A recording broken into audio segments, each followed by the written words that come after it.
Bismillahirrahmanirrahim. Assalamualaikum warahmatullahi wabarakatuh. Selamat pagi anak-anak. Sekarang kita belajar pada minggu kedua IPS kelas 9. Tema yang kita ambil sekarang adalah ketergantungan antar uang dan pengaruhnya terhadap kesejahteraan masyarakat. Subtema: perdagangan internasional. Artinya, seluruh negara-negara di dunia. Pengertian: perdagangan internasional adalah proses pertukaran barang dan jasa antara dua negara atau lebih dengan tujuan mendapatkan keuntungan atau laba.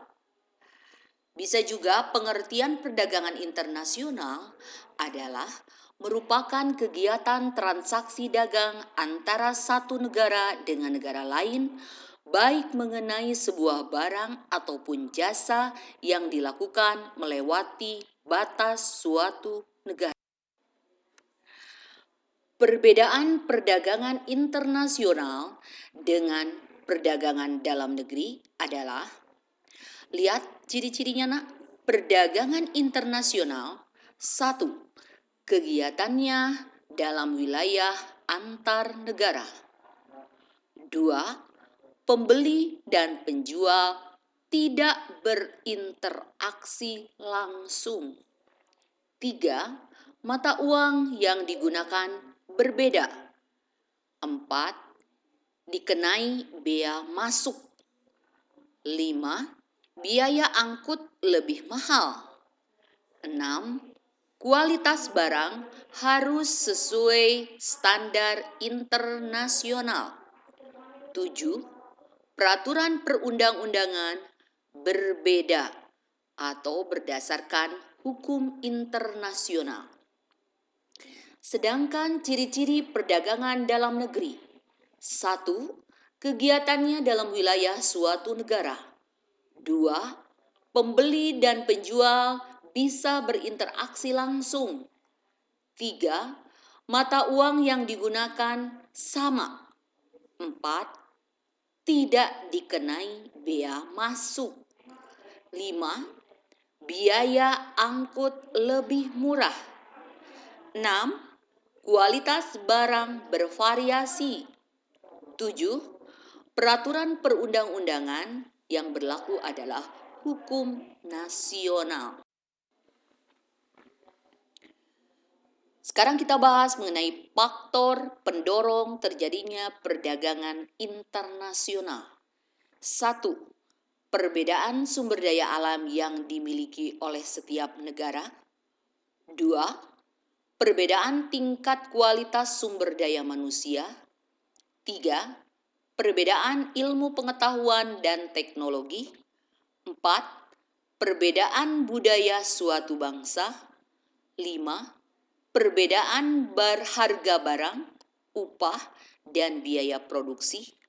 6. Perbedaan selera.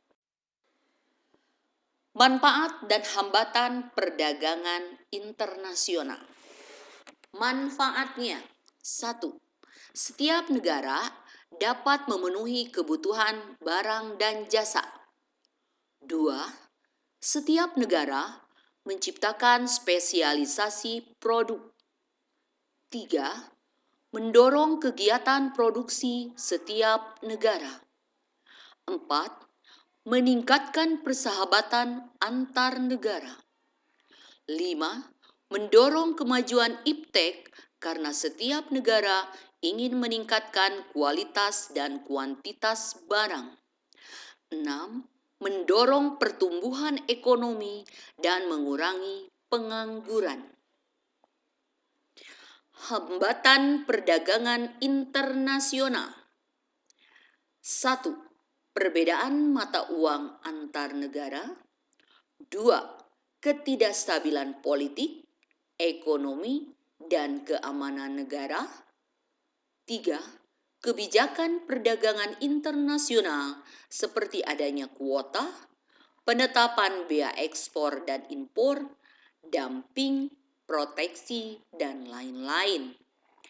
4. sulitnya proses pembayaran dan risiko yang besar. 5. Kurs mata uang tidak stabil. 6. Adanya peperangan antar negara.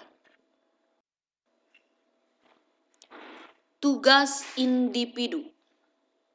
1.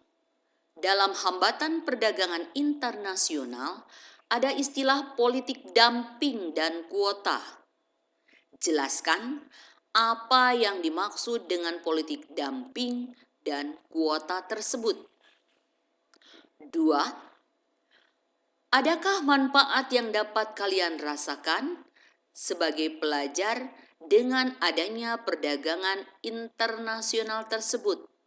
Berikan penjelasan. Catatan, anak-anakku, ibu menginginkan jawaban ditulis tangan dalam kertas selembar, boleh bergaris, boleh tidak bergaris, dengan berbagai kreativitas masing-masing, kemudian difoto, lalu dikirimkan lewat Google Classroom IPS kelas masing-masing. Selamat mengerjakan. Assalamualaikum warahmatullahi wabarakatuh.